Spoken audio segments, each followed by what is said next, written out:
Now we go deeper. Now we go deeper. I will not write the Bible verse because it's already here. There are 3 ways. By the way, I strongly encourage you to bring a notebook and write. Because these are things you don't find and you don't hear in the Mass. Because these are deep reflections. These are deep meanings of the verses. Christian perfection.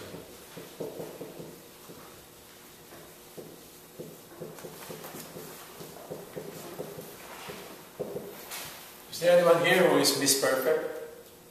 Or Mr. Perfect? There are 3 ways to Christian perfection. The first one is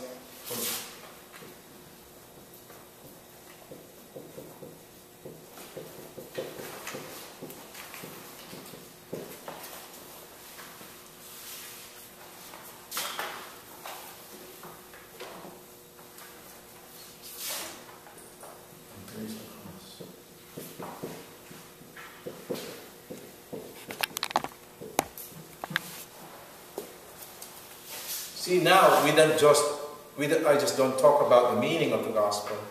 I talk about what the gospel conveys. This way to Christian perfection means we embrace the cross. What does it mean to embrace the cross? Again, self-denial.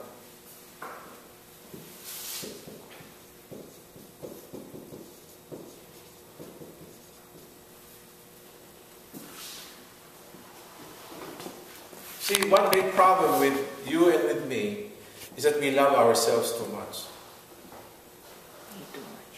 Right? Remember the article last week about 4 wives? We all have 4 wives. Huh? Yeah, I have 4 wives. She has 4 wives too. Do I have 4 husbands? No, you have 4 wives too. Oh, Husbands? 4 husbands. No. I don't want a wife. No. Okay. Read the article last week. Okay. The inspiring article last week. And that it's our body. We spend so much time on, we spend so much money for, we spend so much of our whatever on our bodies. And how long do we expect our bodies to live? 70, 80, 90 years? And we still grow old. Yeah? We just want to prolong it. You know, 20 years ago I didn't look like this. I don't know about you, but... Me neither. That's the way. Number 2.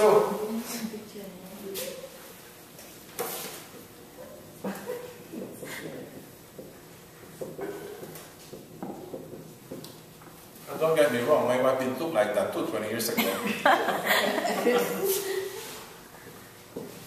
She's more beautiful now. Oh, how sweet.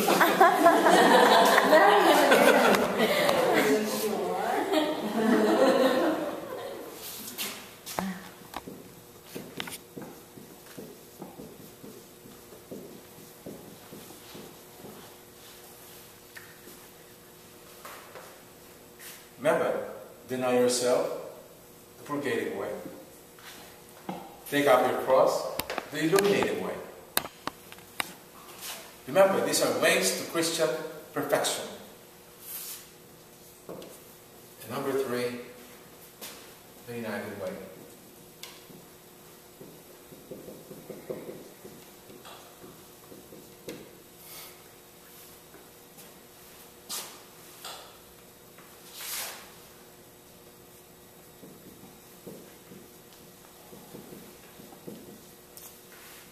I would strongly encourage you to read about the saints. Although I don't have that much time talking about saints here in the class, but I read a lot about saints. The other day was a very special day, August 27th, Saturday. It was a beautiful, beautiful day. There was so much hype in the atmosphere, right? Everybody's excited. August 27, woo! Because of Irene, not because of someone else. Now what happened? That was the feast of Saint Monica. Do you know that she died in the year 387? And I saw her very grave. And then she had a very famous son, whom she prayed for you know how long? 17 years. Saying, how long have you been praying for Anna?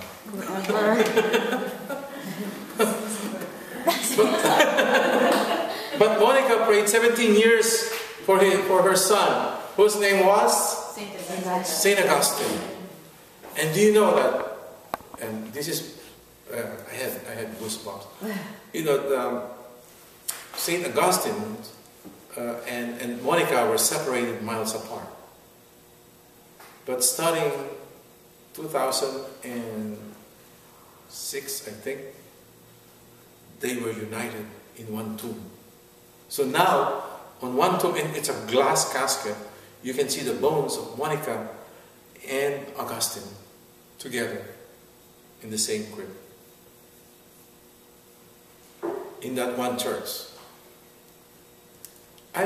Beautiful, you know, the reason I'm telling you this is because that's the third, you know, those saints, those people who have been proclaimed saints by the Holy Mother Church, they have crossed the river.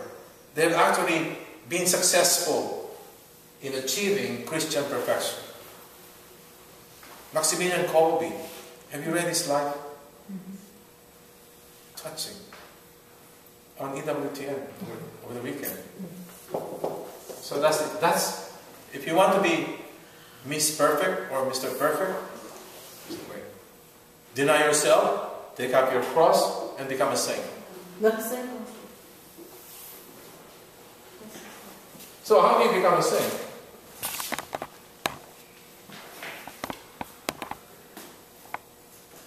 I know that's... I press it again. The love of God.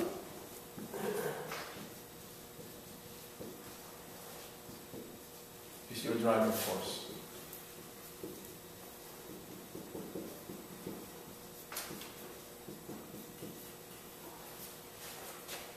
That's a saying. Everything you say, everything you do is out of love of God. Everything.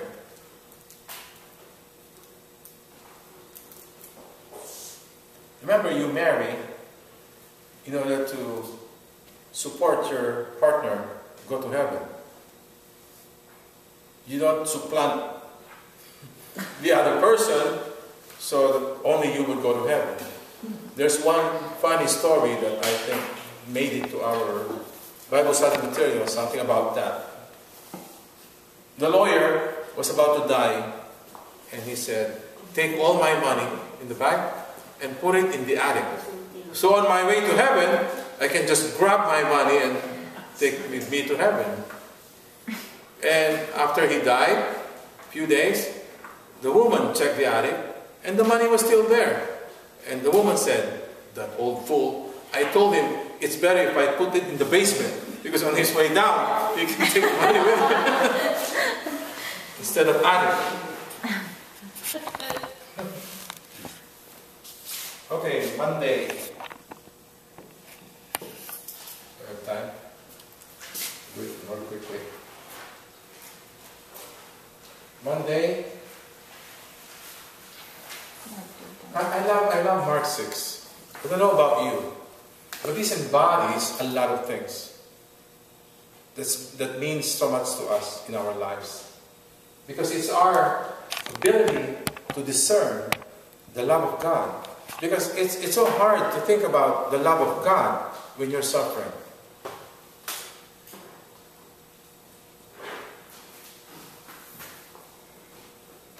If you don't believe me, if you're allergic to something, eat a lot of it. And then you suffer, and then think about the love of God. But that's what this is. Mark chapter 6. I don't know if that would be good though. It would be Like, I think that would be A self-inflicted thing. the yeah. I don't think that would be worth it. Something else is better. It's like suicide. But it's such a blessing, right? To be able to discern God's love in the midst of suffering. You know, my father has died. My mother's died. Did you know that God used those two instances for me to grow and mature? When I lost both of them, that's when I matured. Or maybe that's when I started to become mature. I cried. I'll be the first to admit. But this came to my mind. Right? Mark chapter 6. There's something about, first of all, I did not own my parents. I did not own my father. I did not own my mother. They were God's gifts to me. So they would nourish me and make me grow and send me to school and enrich me with whatever it is about spiritual life. And they did. And I was able to discern. Well, it's God's love. I realized that all of us have a line that's been drawn. And when you reach that line, no matter what you do, wherever you may be, you have reached the line. You know what I mean? I know you don't want to talk about the line, but you didn't come here to hear what you want to hear. I keep saying that. You're here to hear what you should hear, not what you want to hear. The line has been drawn, and there's no escaping from that. You and I will die.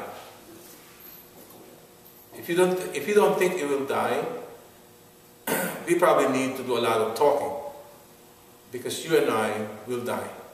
And this line has been drawn by God. And it's out of love. It's out of love.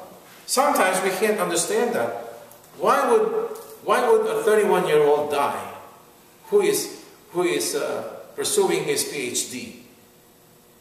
A 31-year-old would die studying for his PhD. No obvious omission in life. Quiet life. He's single. He's not even married. Why would he die? Where's the love of God in there? Can you see that? Mark chapter 6.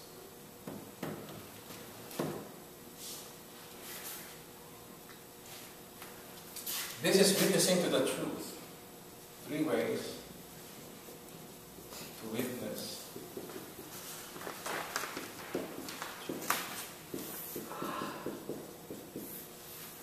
It's amazing, but in all those gospels, there's always 3. 3 ways to Christian perfection, 3 ways to witness to the truth. Number 1, speak truth.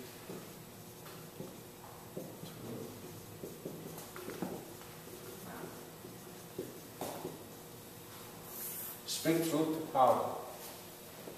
And who is the saint who did justice?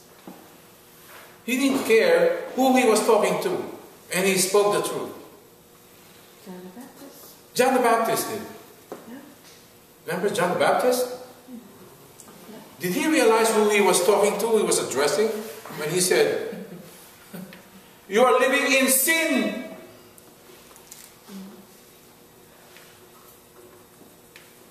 And he even used, what name did he call Herod?